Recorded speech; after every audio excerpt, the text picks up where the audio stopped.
നോക്കിയാൽ ഓരോ കാറിന്റെ ചിത്രങ്ങൾ ഇങ്ങനെ കാണും. യഥാർത്ഥ കാറിന്റെ അല്ല, ഓരോ കാറിന്റെ ഡയഗ്രാം. കോണ്ടാക്ടിങ് എന്നുള്ളത് ഇങ്ങനെ പോകും. ഏതെങ്കിലും ഒരു ഡ്രൈവർ ഞെക്കിക്കഴിഞ്ഞാൽ ബുക്ക്ഡ്, ആ ഡ്രൈവർ നിങ്ങൾ നിൽക്കുന്നിടത്തിനും വരും. കാരണം നിങ്ങളുടെ മെസ്സേജിൽ ഡ്രൈവറുടെ പേര് വരും, ഡ്രൈവറുടെ മൊബൈൽ നമ്പർ വരും, വണ്ടി നമ്പർ വരും. നിങ്ങൾ നിൽക്കുന്നത് എവിടെയാണെന്ന് ഡ്രൈവർക്ക് നോക്കിയാൽ മനസ്സിലാവും. ഡ്രൈവർ വരുന്നു, നിങ്ങൾ വണ്ടി നമ്പർ നോക്കി നിൽക്കുന്നു, വണ്ടി കയറുന്നു, പോകുന്നു. നിങ്ങൾക്ക് എയർപോർട്ടിലേക്കാണ് പോകേണ്ടത്, എയർപോർട്ടിലെത്തുന്നു. നിങ്ങൾ എന്താ ചെയ്യണത്? ഡ്രൈവറുടെ കയ്യിൽ കാശേ കൊടുക്കണില്ല, പകരം അടിക്കുന്നു, ചാർജ് അടിച്ചു. ഡ്രൈവർക്ക് മെസ്സേജ് വരിക അയാളെ മൊബൈലില്, ഇപ്പൊ നീ പോയാ ഇതിന്റെ ക്രെഡിറ്റ് ആയിട്ടോ, സലാം, ഇറങ്ങി പോവുക. യൂബർ ആണ് GST അടക്കേണ്ടത്. നിങ്ങളുടെ ടാക്സി കയറിയുള്ള ടാക്സ് അടക്കേണ്ടത് യൂബർ ആയി, ഡ്രൈവർ അല്ല. ഞാൻ പറഞ്ഞു വന്നത് എന്താ, സിസ്റ്റം അത്രയും പക്കയാണ്. നിങ്ങള് റിട്ടേൺ ചോദിക്കുമ്പോൾ തന്നെ നിങ്ങൾ അക്കൗണ്ടുമായി ലിങ്ക്ഡ് ആണത്. ഈ വേറെ അക്കൗണ്ടിലേക്ക് നിങ്ങൾ ആദ്യം കയറണ്ട. ഈ ടിന്നും പാസ്വേഡ് അടിച്ച് കയറുക, ബാങ്ക് അക്കൗണ്ടിൽ തന്നെ കയറി ചോദിക്കും.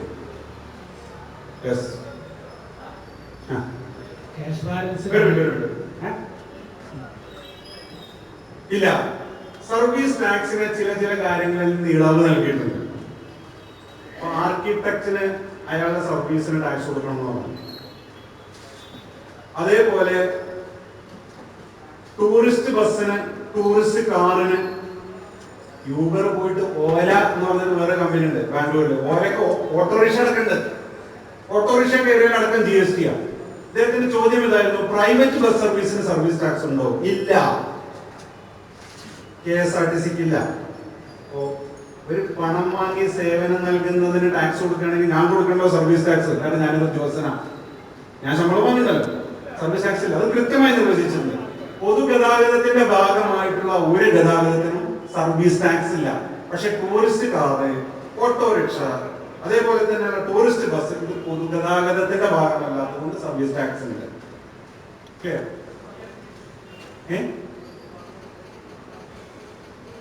ഒരു ബസ് വാങ്ങുമ്പോൾ അത് എവിടുന്ന് വാങ്ങിയെന്ന് സോഴ്സ് കാണിക്കേണ്ടി വരുന്നത് 8-ാം തീയതിക്ക് ശേഷം നിങ്ങൾക്ക് നന്നായിട്ട് മനസ്സിലായിട്ടുണ്ടോ? തീർച്ചയായിട്ടും കാണിക്കണം, ഒരു സംശയമില്ല. ആരോ ഒരാള് GST റിട്ടേൺ ഫയൽ ചെയ്യുമ്പോൾ ക്യാഷ് ബാലൻസ് കാണിക്കേണ്ടതില്ല. നമ്മളുടെ കയ്യിലെ ക്യാഷ് ബാലൻസ്. ഞാൻ ഒരു കാര്യം വളരെ വ്യക്തമാക്കാൻ ആഗ്രഹിക്കുന്നു. നിങ്ങളെ ബാങ്ക് അക്കൗണ്ടിൽ എങ്ങനെ പോയി, എത്ര ബാലൻസ് എന്നൊന്നും നോക്കാനുള്ള അധികാരം ഓഫീസർക്കില്ല കേട്ടോ. എന്റെ ഭാര്യയുടെ ബാങ്ക് അക്കൗണ്ട് ആണെങ്കിൽ പോലും ഞാൻ ചെന്ന് ചോദിച്ചാല് ഇനി എത്ര ബാലൻസ് ഉണ്ട് ചോദിച്ചാൽ ബാങ്കിലെ ക്ലർക്ക് പറഞ്ഞു തരില്ല. ഞാൻ ആള് വരണം കേട്ടോ. അത് നിങ്ങൾ കെട്ടിയോളാണെങ്കിൽ ശരി നിങ്ങൾക്ക് പറഞ്ഞു തരാൻ പറ്റില്ല. അത് പോലീസിന്റെ സ്വകാര്യതയാണ്. അതുകൊണ്ട് നിങ്ങൾ ബാങ്ക് അക്കൗണ്ടിൽ എത്ര ബാലൻസ് ഉണ്ടെന്നൊന്നും പറയേണ്ട കാര്യമില്ല.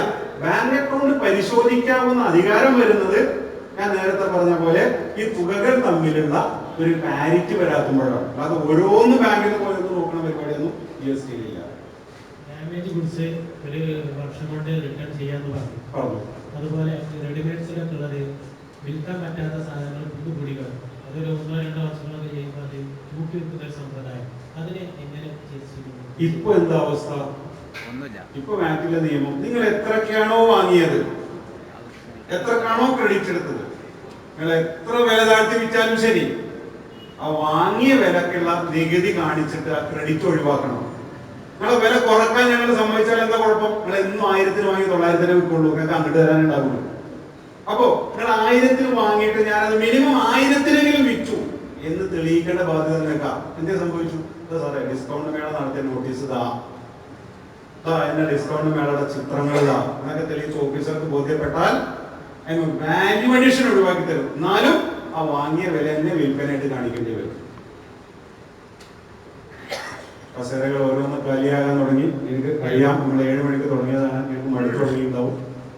സംശയങ്ങൾ ഉണ്ടെങ്കിൽ ചോദിക്കാം. നിങ്ങൾ എത്ര നേരം ഇവിടെ ഇരിക്കാൻ നിങ്ങൾ തയ്യാറാണോ? നേരം വെളുപ്പോടെ ഇരിക്കാൻ ഞാനും തയ്യാറാണ്.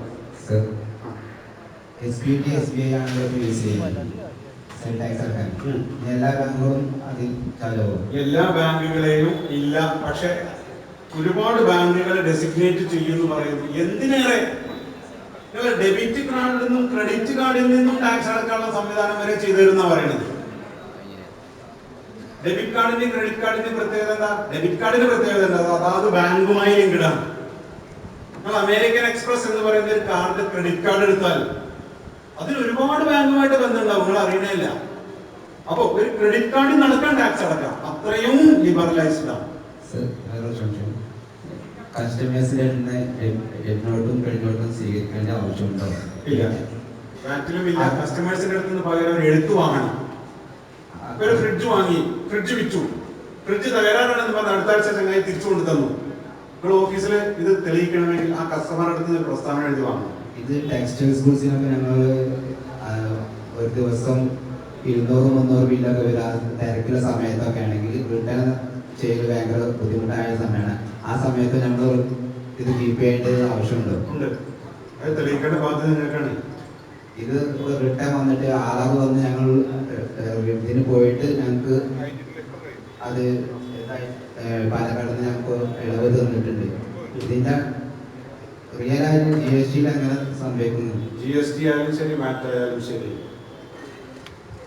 ഒരു സാധനം റിട്ടേൺ വരുന്നത് ഒരു കച്ചവടക്കാരൻ്റെ അടുത്ത് നിന്നാണെങ്കിൽ അവൻ്റെ അടുത്ത് നിന്നുള്ള ഡെബിറ്റ് നോട്ടും നിങ്ങളുടെ അടുത്ത് നിന്നുള്ള ക്രെഡിറ്റ് നോട്ടും മതി. പക്ഷെ ഇതൊരു ഉപഭോക്താവാണെങ്കിൽ ഉപഭോക്താവിനോട് ഇപ്പം നിങ്ങൾക്ക് ഡെബിറ്റ് നോട്ട് ചോദിക്കാൻ പറ്റില്ലല്ലോ.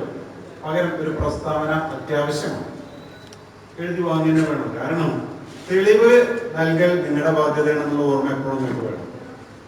സർവീസ് ടാക്സിനെ പറ്റി പോകുന്നതാണ്. അപ്പോ സർവീസ് ടാക്സിന്റെ പരിധി 20 ലക്ഷം രൂപ തന്നെയാണ്. ഒരു വർഷത്തിൽ 20 ലക്ഷം രൂപ. 20 ലക്ഷം ഏതാണോ പരിധി അത് സർവീസിനും ബാധകമാണ്, ചരക്കുകൾക്കും ബാധകമാണ്.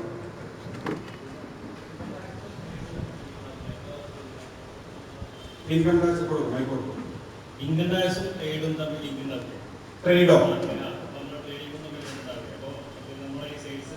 ഇൻകം ടാക്സ് മാത്രമല്ലല്ലോ, പാനാണ് ഇതിന്റെ അടിസ്ഥാനം. ഇതേ കാര്യങ്ങളൊക്കെ ഇൻകം ടാക്സ് കാണുക.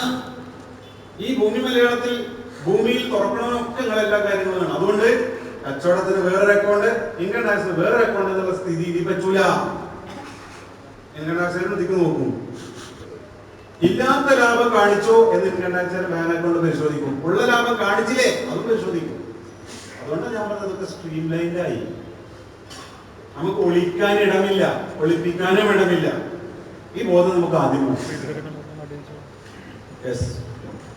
ഒരു പ്രൊഡക്ഷൻ കമ്പനിയാണ്. സ്റ്റാർട്ട് ചെയ്തിട്ടേ ഉള്ളൂ, പിൻ നമ്പർ കിട്ടിയില്ല. അപ്പോൾ GST വരുന്നവരെ വെയിറ്റ് ചെയ്യണോ, അതിപ്പോൾ പിൻ നമ്പർ കിട്ടേണ്ടി വരും. നിങ്ങളെ യോഗഭാഗ്യന്മാരുണ്ടോ? ഞാൻ GST വരുന്നവരെ വെയിറ്റ് ചെയ്തതാണെന്ന് പറഞ്ഞുകൊണ്ട് വാറ്റിന് ഒഴിവാവുക. ഞാനും കണ്ണിൽപ്പെട്ടതുമില്ല, ആരും വഴിക്ക് വന്നതുമില്ലെങ്കിൽ നിങ്ങളെ കഴിച്ചില്ലെന്ന് ക്ലാസ്സിൽ പറഞ്ഞിട്ടുണ്ട്. GST വരുന്നവരൊന്ന് കാത്തിട്ട് മതി, ദയവേത് പറയരുത്.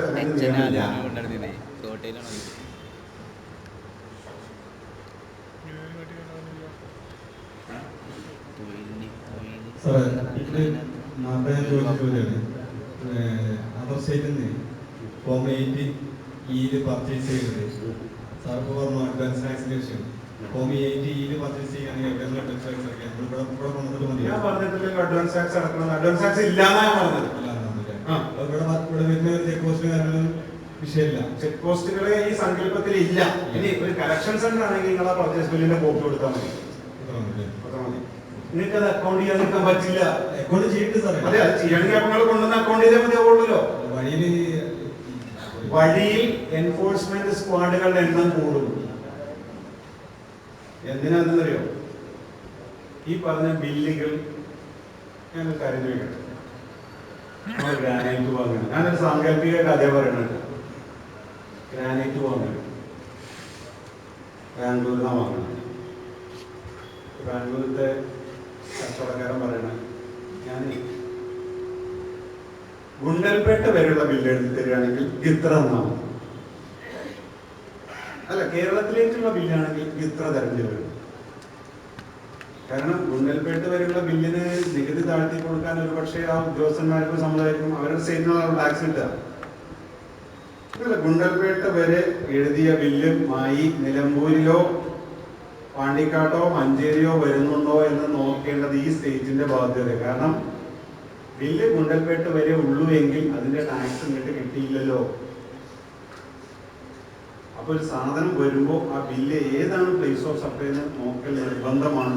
അതുകൊണ്ട് സ്ക്വാഡുകളെ ശക്തിപ്പെടുത്തേണ്ടി വരും, ശക്തിപ്പെടുത്തും. ചെക്ക് പോസ്റ്റുകൾ ദുർബലപ്പെടുത്തും, വഴിയുള്ള സ്ക്വാഡുകളെ ശക്തിപ്പെടുത്തും എന്നാണ് ഇപ്പോഴുള്ള നിർദ്ദേശം. താങ്കൾക്ക് ഈ വിഷയമായിട്ട് വ്യക്തത വന്നോ? യെസ്. വേറൊന്നുകൂടി പറഞ്ഞു, 2 കാര്യങ്ങൾ. അത് വളരെ നന്ദി. എക്സ്പോർട്ടിന് റീഫണ്ട് എന്ന് പറഞ്ഞു. ഇനി അടുത്ത റീഫണ്ട് ഏതാണെന്നറിയോ? ഉൽപ്പാദിപ്പിക്കുന്ന ഘടകങ്ങൾക്ക് ഉയർന്ന നികുതി, ഉൽപ്പന്നത്തിന് താഴ്ന്ന നികുതി. ഉദാഹരണം പറഞ്ഞാൽ വളരെ പെട്ടെന്ന് മനസ്സിലാവും. ഹോളോ ബ്രിക്സ്, സിമെന്റിന് ഉയർന്ന നികുതി 14.5, ഹോളോ ബ്രിക്സിന് 5%. അപ്പൊ ഇയാൾക്ക് എപ്പോഴും നികുതി ക്രെഡിറ്റിലാ കൂടുക. അങ്ങനെയാണെങ്കിൽ എല്ലാ ഹോളോ ബ്രിക്സിനും റീഫണ്ട് ധരിക്കേണ്ട കാര്യമല്ലോ. ശരിക്കും അക്കൗണ്ട് ചെയ്താൽ റീഫണ്ട് ഉണ്ടാവില്ല. പക്ഷെ അങ്ങനെ വന്ന ക്രെഡിറ്റിലുള്ള നികുതികൾ കൂടി റീഫണ്ട് ചെയ്യും. ഈ 2 റീഫണ്ട് മാത്രമേ ഉള്ളൂ. അതിന് ഇൻവേർട്ടഡ് ടാക്സ് സ്ട്രക്ചർ എന്നാ പറയാം. ഉൽപ്പന്നങ്ങളുടെ ഘടകങ്ങളുടെ നികുതി കൂടുതലും ഉൽപ്പന്നത്തിന്റെ നികുതി കുറവാണ്. തൊഴിൽ വകുപ്പും GST-യുമായി ലിങ്ക് ചെയ്യുമോ? ഒന്നുകൂടി വ്യക്തമാക്കും. എന്തിനാ തൊഴിൽ വകുപ്പിനെ പഠിക്കാൻ? ഞങ്ങൾക്ക് എത്ര തൊഴിലാളികളുടെ ജോബ് കാർഡ് എന്നുള്ളതാണ്. GST-യിൽ ആ വാചകം പ്രത്യേകം പറയുന്നുണ്ട്. ഓഫീസിലിരുന്ന് മാത്രം ഒരാളുടെ നികുതി നിർണ്ണയിക്കരുത്, ഇതുമായി ബന്ധപ്പെട്ട എല്ലാ രേഖകളും പരിശോധിക്കേണ്ടതുണ്ട്. ആ അടിസ്ഥാനത്തിൽ തൊഴിൽ വകുപ്പിലും കയറും, ബാക്കിയുള്ള എല്ലാ സ്ഥലത്തും പഞ്ചായത്തിലും കയറും, എല്ലായിടത്തും കയറി പരിശോധിക്കണമെന്നാണ്. അല്ലാതെ നേരിട്ട് ലിങ്കൊന്നും ഉണ്ടാവില്ല. ഒരു സാഹചര്യം നിർബന്ധമാക്കുമ്പോൾ മാത്രമേ ആ പരിശോധന ഉണ്ടാവൂ.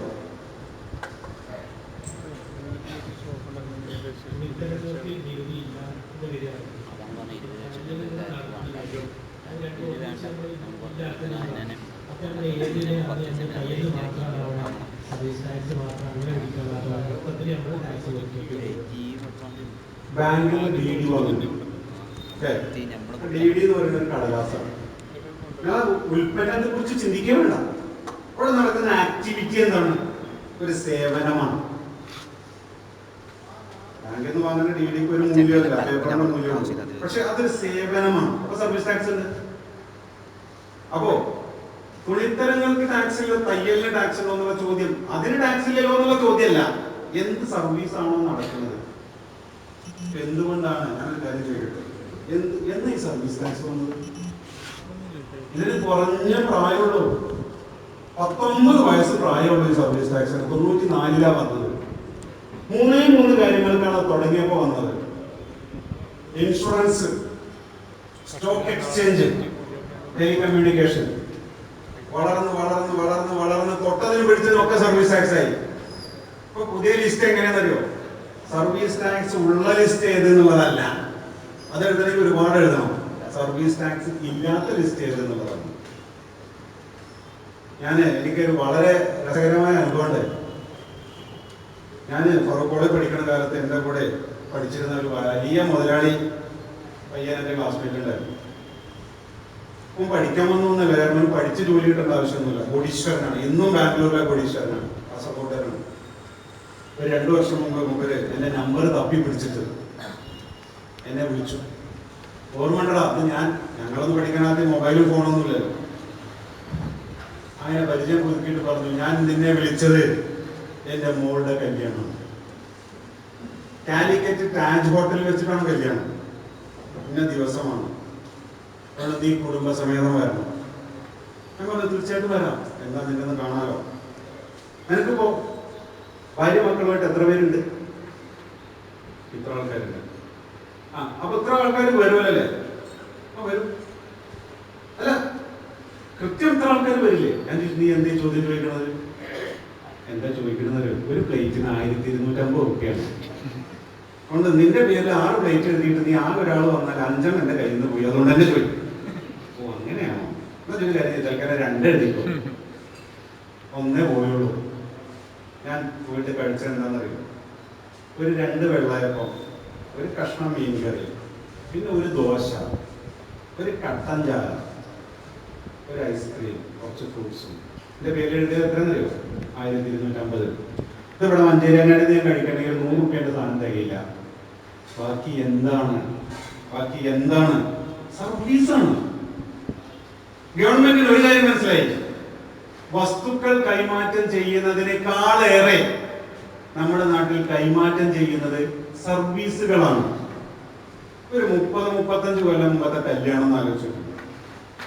കല്യാണം നിശ്ചയിച്ചാൽ ആ കല്യാണ വീടിന്റെ തൊട്ട് ഉള്ള കുറെ കവുങ്ങളും തെങ്ങുകളും പോകും. പണല്ല മൊത്തം പന്തല്, കുറെ തെങ്ങുപട്ട പന്തലിട്ടു. എന്താ പണത്തിന്റെ ചെലവ്? ഭക്ഷണത്തിനുള്ള ചെലവ്. പിന്നെയോ സ്വർണം വാങ്ങാനുള്ള ചെലവ്, കുറച്ച് തുണിത്തരങ്ങൾ വാങ്ങാനുള്ള ചെലവ്. അത്രല്ലേ ചെലവുള്ളൂ. ഇന്നോ അന്ന് സപ്ലൈ ചെയ്തിരുന്നത് നമ്മളാ അല്ലെ? സാധനങ്ങൾ സപ്ലൈ ചെയ്യാൻ നാട്ടുകാരാ കൂടുക, പന്തലിടാൻ നാട്ടുകാരാ കൂടുക. ഇന്നോ ഇന്ന് കാറ്ററിംഗിന് ഒരു സെക്കൻഡ് 500 രൂപ വേറെ കൊടുക്കണം. ഇന്ന് എല്ലാ സർവീസും പെയ്ഡാണ്. അപ്പൊ ഗവൺമെന്റ് മനസ്സിലായി, വരുമാനം വർദ്ധിപ്പിക്കണമെങ്കിൽ വസ്തുക്കളെ പിന്നാലെ മാത്രം കൂടിയാൽ പോരാ, സർവീസിനെ കൂടി പിടിക്കണം. വികസിത രാജ്യം വികസിക്കുന്നതിന്റെ ഒരു ഇൻഡിക്കേറ്റർ കൂടിയാണ് അത്, സൂചകമാണ്. ഇവിടുത്തെ സേവനങ്ങളിൽ പെയ്ഡാവും. അപ്പൊ അതിനെയും കൂടി കൈവച്ചു. അതിനെ കൂടി കൈവച്ചപ്പോൾ എന്താ അവസ്ഥ? ഇന്ത്യയിൽ 123 കോടി ജനങ്ങളാണ്. 90 കോടിയാണ് ഇവിടുത്തെ മൊബൈൽ കണക്ഷൻ. 90 കോടി. ഈ മൊബൈലിലൊക്കെ റീചാർജ് ചെയ്യുമ്പോൾ നിങ്ങൾ അറിയാതെ ഇങ്ങനെ കീറല്ലേ 15% ടാക്സ്. എത്രയും കിട്ടുന്നത്? ഇങ്ങനെയാണ് നമ്മുടെ രാജ്യം സാമ്പത്തിക ശക്തിയായി മാറുന്നത്. അപ്പൊ സർവീസ് എന്നുള്ളത് ഇന്ന് ഒരു വലിയ മേഖലയാണ്. അതുകൊണ്ട് സർവീസ് എന്ത് ചെയ്താലും നെഗറ്റീവ് ലിസ്റ്റ് പെടുത്തിയിട്ടുണ്ട്. ഗവൺമെന്റ് നൽകുന്ന സേവനങ്ങൾക്കൊന്നും സർവീസ് ഇല്ല. ഇപ്പൊ പോസ്റ്റ് ഓഫീസിൽ പോയിട്ട് നിങ്ങൾ കൊറിയർ അയച്ചോ, പോസ്റ്റ് ഓഫീസ് സർവീസ് ടാക്സ് വാങ്ങില്ല. പ്രൊഫഷണലിൽ പോയിട്ട് കൊറിയർ അയച്ചോ, പ്രൊഫഷണലും വാങ്ങും. ചെയ്യുന്നത് ഒരേ പണിയാണ്. അപ്പൊ ആർക്കൊക്കെ ഉണ്ട് ആർക്കൊക്കെ ഇല്ല എന്ന് ഗവൺമെന്റ് തിരിച്ചിട്ടുണ്ട്. അല്ലാതെ കൈകാര്യം ചെയ്യുന്ന വസ്തുവിന് ടാക്സ് ഉണ്ടോ ഇല്ലേ എന്നതല്ല അതിന്റെ മാനദണ്ഡം. ബ്യൂട്ടി പാർലർ സർവീസ് ടാക്സ് കൊടുക്കണം. അതേ അതിന്റെ കൺസെപ്റ്റ് ഉള്ളൂ. യെസ്,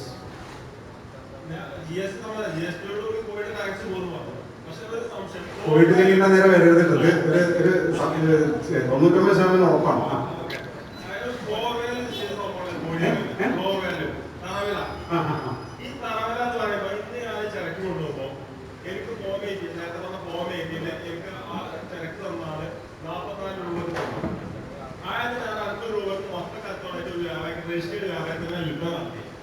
വഴി സ്കൂള് പിടിച്ചു. അവർ 100 രൂപ വില കണക്കാക്കണം. കല്ലേക്കാൻ കൊടുക്കുക.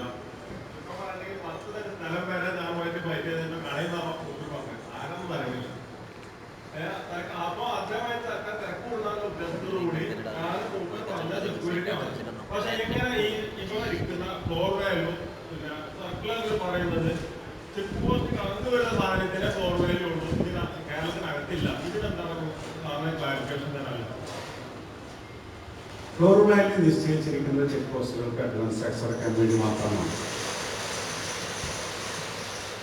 ഫ്ലോർ വാല്യൂ നിശ്ചയിച്ചിരിക്കുന്നത് ചെക്ക് പോസ്റ്റുകളിൽ അഡ്വാൻസ് ടാക്സ് അടക്കാൻ വേണ്ടി മാത്രമാണ്. ഞാനൊന്നും പറയുന്നില്ല. എനിക്ക് മനസ്സിലായില്ലോ? അത്ര എനിക്ക് പറയുന്നത്.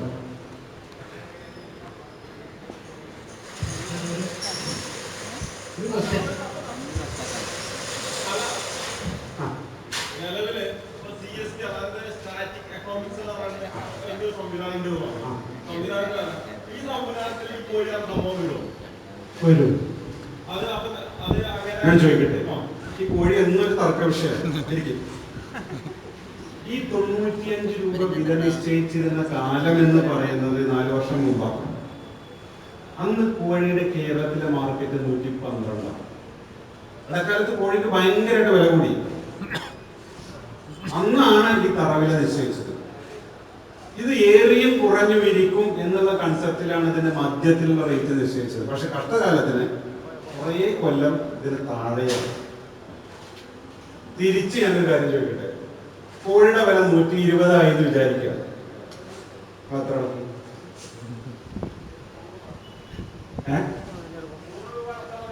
അല്ലല്ല അടച്ചാൽ മതിയോ മതിയിലെന്ന് നിൽക്കട്ടെ. കോഴിയുടെ വില തിരിച്ച് നാളെ 120 ആയെന്ന് വിചാരിക്കുക. നിങ്ങളോട് ദേ ഉദ്യോഗസ്ഥരെ 95 ചോദിക്കാൻ പറ്റുള്ളൂ. അപ്പൊ നിങ്ങൾ തിരിച്ചു അവനോട് പറയണം, ഇവരല്ലേ എങ്ങനെ 120 രൂപയാണ്, ഞാൻ 120 രൂപേന്റെ എഴുതി ടാക്സ് നിങ്ങൾ പറയില്ലല്ലോ. അതുകൊണ്ടാണ് ഇതിന് തറവില നിശ്ചയിച്ചത്. തറവില നിശ്ചയിച്ചതിലുള്ള ശാസ്ത്രീയതയെ ഞാൻ ന്യായീകരിക്കുന്നില്ല. പക്ഷെ എന്ത് സാഹചര്യത്തിലാണ് തറവില നിശ്ചയിക്കപ്പെട്ടത്, പിന്നീട് എന്താ സംഭവിച്ചത്, ആ തറവിലയിൽ പുനർനിർണയം വേണമോ എന്നുള്ള കാര്യങ്ങളൊക്കെ നിങ്ങൾക്ക് നിങ്ങളുടെ സംഘടനയുമായിട്ട് ടേക്കപ്പ് ചെയ്യാം. പിന്നെ എന്താണ് ഇതൊക്കെ തളർത്തിയിട്ടിരിക്കുന്നത് അറിയോ? GST ഇന്ന് വരും നാളെ വരും കോഴി ടാക്സ് പോകുമല്ലോ എന്ന് വിചാരിച്ചിട്ടായിരിക്കാം ഗവൺമെന്റ് ഇക്കാര്യത്തിൽ ഒരു പുതിയ നിയമം വരാത്തത്.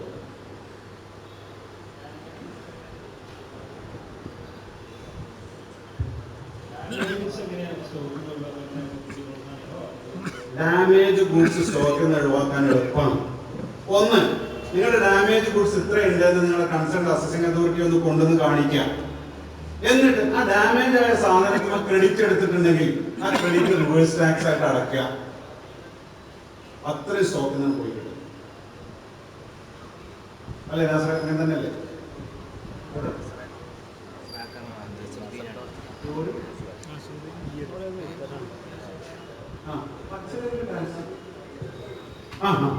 അതിന് സർവീസ് ടാക്സ് കൊടുക്കാൻ പറ്റാൻ ആ സാധന ആക്ടിവിറ്റി റിട്ടേൺ ആയി പോയി സർവീസ് ടാക്സ് തന്നെ യാതൊരു പണിയാണ്, അത് കൊടുക്കാൻ പറ്റും.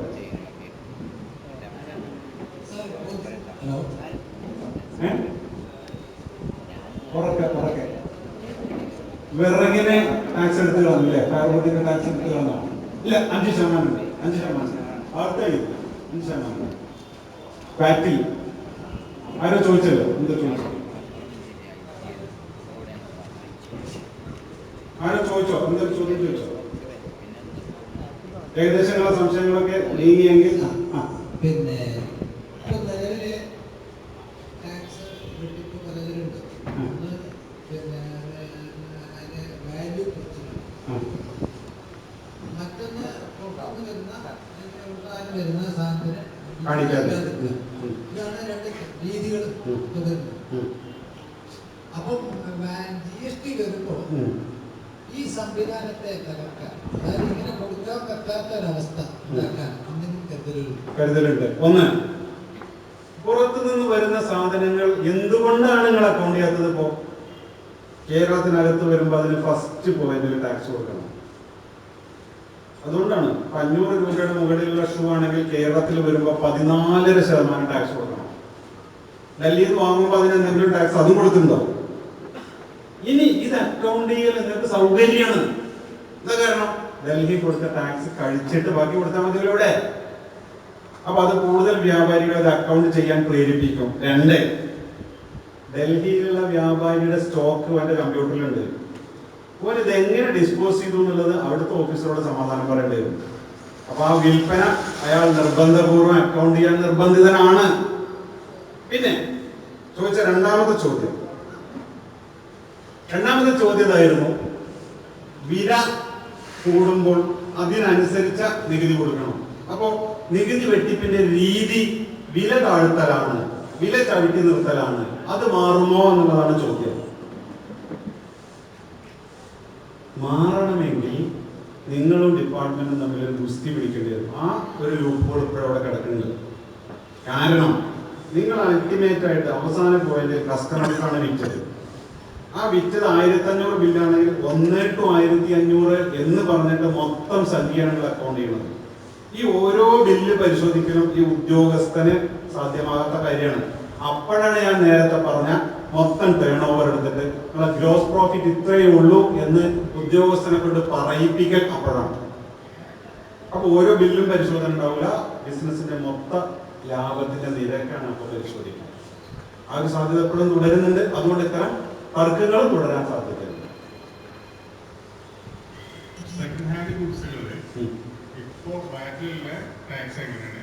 ഈ GST വരികയാണെങ്കിൽ എങ്ങനെയാണ്? ഒരു ഉദാഹരണം, സെക്കൻഡ് ഹാൻഡിന്റെ ഒരു ഉദാഹരണം പറയാം. Laptop, second hand laptop, mobile, ഇതിന്റെ എങ്ങനെയാണ്? സെക്കൻഡ് ഹാൻഡ് എന്ന് പറയുന്നത് രജിസ്ട്രേഷൻ ഇല്ലാത്തൊരു വ്യാപാരിയുടെ കയ്യിൽ നിന്നാണല്ലോ വാങ്ങുക. ഉപഭോക്താവ് ഷോപ്പിലേക്ക് കൊണ്ടു തരികയാണ്. ശരി, പർച്ചേസ് ടാക്സ് അടയ്ക്കുക. സെക്കൻഡ് ഹാൻഡിന് ലാപ്ടോപ്പിന് 10,000 രൂപ വില ഇട്ട് വിചാരിക്കുക. അദ്ദേഹം നേരത്തെ പറഞ്ഞ 8 ഈ ബില്ല് എഴുതുക, എന്നിട്ട് ഇതിന്റെ ടാക്സ് പർച്ചേസ് ടാക്സ് ആയിട്ട് അടയ്ക്കാം. വിൽക്കണ സമയത്ത് ഈ അടച്ച പർച്ചേസ് ടാക്സ് കിഴിവെടുത്തിട്ട് ബാക്കി അതിന്റെ മൂല്യവർദ്ധനക്കുള്ള ടാക്സ് അടച്ചാൽ മതി. എന്ത് സാധനവും നിങ്ങൾക്ക് അങ്ങനെ പർച്ചേസ് ടാക്സ് അടക്കാം. പക്ഷേ ഒരു 100 ലാപ്ടോപ്പ് അല്ലെങ്കിൽ 250 ലാപ്ടോപ്പ് സെക്കൻഡ് ഹാൻഡ് ആയിട്ട് കാണിച്ചാൽ അവിടെ സംശയം ചെയ്യും. അപ്പൊ അതാണ്, അങ്ങനെ കൂടുതൽ വരുമ്പോൾ അതിന് ഈ വരുന്ന ആളെടുത്തുന്ന ID പ്രൂഫോ എന്താണോ നിങ്ങൾക്കെതിരെ സംഭവിക്കാൻ പോകുന്നത് അതിനെതിരെയുള്ള തെളിവുകൾ കരുതാം. അതെന്താണെങ്കിലും ശരി. സാധാരണഗതിയിൽ വരുന്നതിന് പർച്ചേസ് ടാക്സ് അടക്കലാണ് മാറുന്നത്.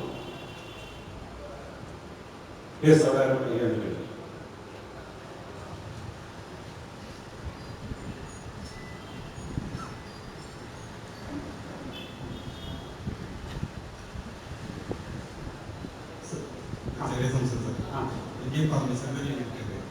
നിർമ്മാണമാണ്. ആ നിർമ്മാണത്തില് നമ്മള് ഇതിപ്പോ ഒരു ലോഡ് പോകുന്നുണ്ടെങ്കിൽ ലോഡ് പോകുന്നുണ്ടെങ്കിൽ അതിൽ കുറച്ച് ഫർണിച്ചർ ഉണ്ട്. പിന്നെ അത് ആ ഷോപ്പിക്ക് കൊടുക്കുന്ന ഷോപ്പിക്ക് അവിടുന്ന് കൂട്ടിയിട്ട്, അതായത് തട്ടി കൂട്ടിയിട്ട് നിർമ്മിച്ചു കൊടുക്കുന്നതാണ്. അതായത് ബാക്കിയുള്ള പാർട്സുകൾ കൊണ്ടുപോയിട്ട്, ഉദാഹരണം സെറ്റി, റൂം സെറ്റി, അതിന്റെ തുണി, പ്ലൈവുഡ്, അതിന്റെ ബാക്കിയുള്ള മെയിൻ്റെനൻസ് പാർട്സുകളായിട്ടാണ് കൊണ്ടുപോകുന്നത്. അവിടെ ഗോഡൗണിൽ അവിടുന്ന് സാധനം സെറ്റ് ചെയ്ത് പോകുന്നത്. അങ്ങനെ കൊണ്ടുപോകുന്ന ലോഡിൽ ഓരോ പാർട്സായിട്ട് കൊണ്ടുപോകും. അപ്പൊ അങ്ങനെ സെല്ലിൽ എങ്ങനെ ചെയ്യേണ്ടി വരും? അൺഅസംബിൾഡ് ഫർണിച്ചർ, അൺഅസംബിൾഡ് ഇതൊക്കെ ഫർണിച്ചറിന്റെ യൂണിറ്റ് ആണല്ലോ അല്ലേ? സോഫ ഫർണിച്ചർ അൺഅസംബിൾഡ് അല്ലെങ്കിൽ പാർട്സ് എടുത്തിട്ട് കൊണ്ടുപോകാം. അതില് ഫർണിച്ചറിന്റെ ഉണ്ടാക്കി വെച്ച സാധനങ്ങൾ, ഉദാഹരണം കട്ടിൽ, അലമാര, ഫിനിഷ്ഡ് ഉണ്ടാവും അല്ലേ?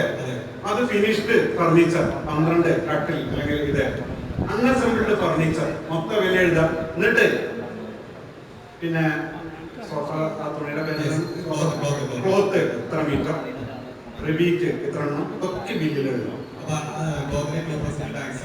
ഓരോന്നിനും വെവ്വേറെ ടാക്സ് അടച്ചാൽ അത് തെറ്റിപ്പോയി. ഒരു ഇരുമ്പ് കസേരയാണ് വിചാരിക്കുക. ഇരുമ്പാണ്, പൈപ്പാണ്, പ്ലേറ്റാണ്. ഈ സാധനം വളച്ചിട്ടാണ്, ഇങ്ങനെ എസ് വളച്ചിട്ട് ഇരുമ്പിന്റെ ഒരു കസേര ഉണ്ട്. അതിലെ ഘടകങ്ങളെല്ലാം ഇരുമ്പാണ്. ഇരുമ്പിന്റെ നികുതി 5%. പക്ഷെ ഈ ഇരുമ്പ് സാധനം പോയിട്ട് ഫർണിച്ചറായി 5-ന് 14.5 അപ്പോ അൺഅസംബിൾഡ് ഫർണിച്ചറായിട്ട് പോകുന്ന സമയത്ത് ക്ലോത്തിന്റെ 2% ഇല്ല, പകരം ഫർണിച്ചറിന്റെ 14 ഉണ്ട്. ക്ലോത്ത് ആയിട്ട് പോകുമ്പോൾ മാത്രമേ 2% എഴുതാൻ പറ്റുള്ളൂ. ആറ് സെറ്റിയാണ് അവിടെ ഉണ്ടാക്കുന്നത്. അതിന്റെ മരം അവിടെയാണല്ലോ നമ്മളായിട്ടുള്ള ബാക്കിയുള്ള പാർട്സുകൾ കൊണ്ടുപോകുന്ന പോലെ ഇതിന്റെ ഉദാഹരണം കൊടുക്കുന്ന 10-15 രൂപയുടെ സെറ്റി കൊടുക്കുന്ന അതിനെങ്ങനെ? അല്ല, ഞാൻ ചോദിക്കുന്നത് നിങ്ങൾ കൊണ്ടുപോകുന്ന അൺഅസംബിൾഡ് ആയാലും അസംബിൾഡ് ആയാലും ഫർണിച്ചർ പാർട്സ് ആണോ? ആണെങ്കിൽ 14 വിലയിടുന്നത് ഒരു സെറ്റിക്ക് 10,000 രൂപയാണ്. ഏത് ഫിനിഷ്ഡിന്? അപ്പൊ അതിന്റെ അവിടെ കുറച്ച് ആദ്യത്തെ ചോദ്യം ഈ ഫിനിഷ്ഡ് ആയിട്ടുള്ള ഫർണിച്ചർ ആരുടേതാണ്? നിങ്ങൾ ജോബ് വർക്കിന് കൊണ്ടുപോകണം. അപ്പൊ ജോബ് വർക്ക് എഴുതിയാൽ മതി. അവർക്ക് സെയിലില്ല. അവർക്ക് സെയിൽ ചെയ്യുന്നതോടുകൂടി സാധനങ്ങൾ അതല്ലാതായി. നിങ്ങൾ കൊണ്ടുവന്നത് ജോബ് വർക്കിന് മാത്രമാണെങ്കിൽ സാധനങ്ങൾ തന്നെയാണ്, അതിന് ടാക്സ് ഇല്ല. മെറ്റീരിയൽസ് ഡെസ്പാച്ച്ഡ് ഫോർ ജോബ് വർക്ക് എന്ന് ബ്രാക്കറ്റിൽ എഴുതിയാൽ മതി. അവരെ ഷോപ്പിൽ അവരെ ഗോഡൗണിലാണ് നിർമ്മിച്ചു കൊടുക്കുന്നത്, തട്ടിമുട്ടി കൊടുക്കുന്നത്. നിങ്ങൾ ഏതെങ്കിലും ഒരു സ്റ്റാൻഡിൽ ഉറച്ചു നിൽക്കും. ഒന്നുമില്ലെങ്കിൽ ഈ സാധനം അവർക്ക് വിൽക്കുന്നു എന്ന് പറയണം. വിൽക്കുന്നുണ്ടോ? അവർക്ക് ഈ സാധനം പാർസൽ പറ്റില്ല. ഷോറൂമിലാണെങ്കിൽ അവർക്ക് ഈ പാർസൽ ഓരോ ഐറ്റംസ് കൊടുക്കാൻ. ശരി, എന്തായിട്ടും അവർക്ക് പറ്റുന്നത് എന്തായിട്ടാണ്? സെറ്റി ആയിട്ടാണ്. ഈ സെറ്റി ആയിട്ടല്ല ഇപ്പൊ പോണത്. ഇപ്പൊ എന്തിനാ പോണത്? നിർമ്മിച്ചു കൊടുക്കുക. അവരാണോ നിർമ്മിക്കുന്നത്? നിർമ്മിച്ചു കൊടുക്കുന്നത്. അവരുടെ യൂണിറ്റിലിട്ട് നിങ്ങൾ നിർമ്മിച്ചു കൊടുക്കും. അവരെ ഗോഡൗണിൽ. ശരി, അപ്പോ അപ്പോഴും ജോബ് വർക്കാണ്. നിങ്ങൾ സാധനം ജോബ് വർക്കിന് കൊണ്ടുപോവാണ്, അവിടെ വെച്ചിട്ട് ജോബ് വർക്ക് ചെയ്യുന്നു. അപ്പൊ ബില്ലിൽ എഴുതണം ഫ്രം മഞ്ചേരി ടു കാവനൂർ ഇന്ന സ്ഥലത്ത് ഫോർ ജോബ് വർക്ക്. ഇപ്പോഴും മുതലുള്ളതാ അല്ലേ? ഒരു ലോറിയിൽ ആ കടയിലേക്ക് നിർമ്മിച്ച സാധനങ്ങളും നിർമ്മിച്ച സാധനങ്ങളും കൊണ്ടുപോകുന്നു. ഈ ബാക്കിയുള്ള സെറ്റി ഐറ്റംസ് സാധനങ്ങളും കൊണ്ടുപോകുന്നു. 2 ബില്ല് വേറെ വേറെ എഴുതണം. ജോബ് വർക്കിന് കൊണ്ടുവന്നത് വേറെ ബില്ലും മറ്റത് വേറെ ബില്ലും എഴുതണം. അത്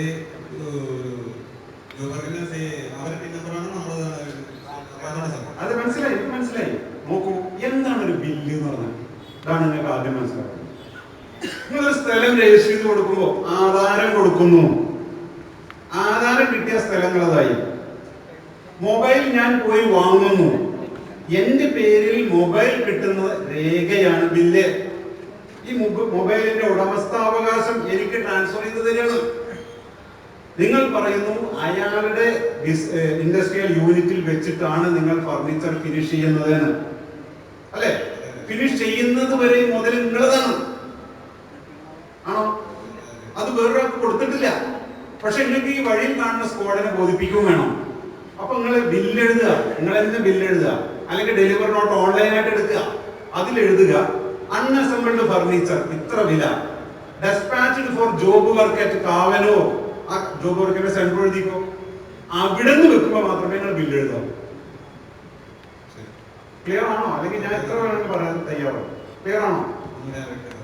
അല്ല, ഒന്നും ആലോചിക്കേണ്ട കാര്യങ്ങൾ എന്താ ഇപ്പൊ പറഞ്ഞോളൂ, ഞാൻ പറഞ്ഞുതരാം.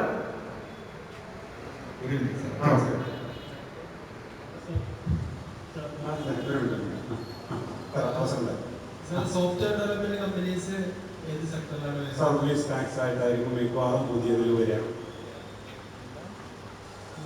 കാരണം സോഫ്റ്റ്വെയറിനെ വാറ്റിൽ ഉൾപ്പെടുത്തിയിട്ട് അത് കമ്മോഡിറ്റി ആക്കി മാറ്റി. പക്ഷെ സോഫ്റ്റ്വെയറിന്റെ മെയിൻ്റനൻസും അതിന്റെ സർവീസും